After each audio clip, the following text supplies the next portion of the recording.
6:43 now on a Saturday morning, which is featuring more clouds than sun, and at least so far just a light breeze as viewed from Community Banks of Colorado and Monument. It's a really very comfortable morning as far as temperatures are concerned. Nice mild start to what's going to be a very warm day across the area. And the bad news is that we think the wind is going to start to crank up here with time, and as you know, that can always be pretty annoying.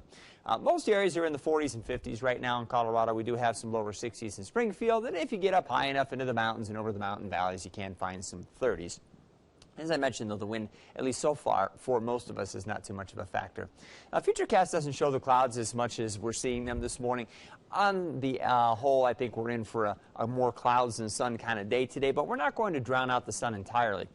We do expect to have some showers, maybe out in northwestern Colorado this afternoon, but we'll keep them there, so we're not expecting any of that in the southern part of the state.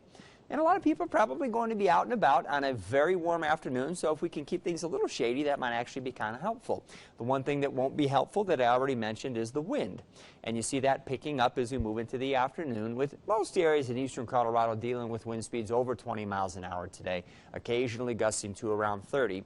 And then in pockets where you see the darker oranges and reds over the higher terrain farther west, we could have gusts running between 30 and 40 miles an hour pretty routinely. And this is the reason we have red flag warnings up for lower elevations around Colorado today. Is it is dry, the air is going to be very warm today, and we're going to have our share of wind. We don't have to worry about that so much over the mountains because they picked up so much snow with that last system. Highs today in the 80s and 90s in eastern Colorado, could be close to 100 as we get out near the Kansas state line.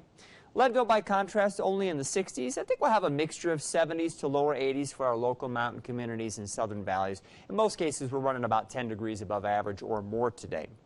Again, this evening into tonight, there could be a few showers, mainly over northern Colorado and primarily up across the mountains. Might even be a little bit of wet snow over some of the highest peaks. But here in the southern part of the state, we'll just have some clouds. The wind will gradually subside here after the sun sets, and then a weak cold front will slip through during the night. It's going to be pretty mild tonight, though. I think temperatures probably in the 50s to around 60 in most of southern Colorado. Could have 40s a little farther to our north and east. And then we'll, of course, have some colder air up across the mountains and mountain valleys where we're going to find a mixture of 30s and 40s. But I do think on the whole we're talking about a pretty mild night. And there's a look at the sky conditions I was just mentioning as viewed from our Colorado lottery camera. I got to tell you, if I'm the guy hanging around at Territory Days today, I'm kind of happy about this. It really helps to keep that sun off of you, which is, as you know, pretty hot this time of year and can definitely burn the skin. I'd still be suggesting maybe you wear some sunscreen if you're going to be out and about today. We'll be tracking some cooler air over the next several days. With that cooler air comes more wind. Wish I could get rid of that for you.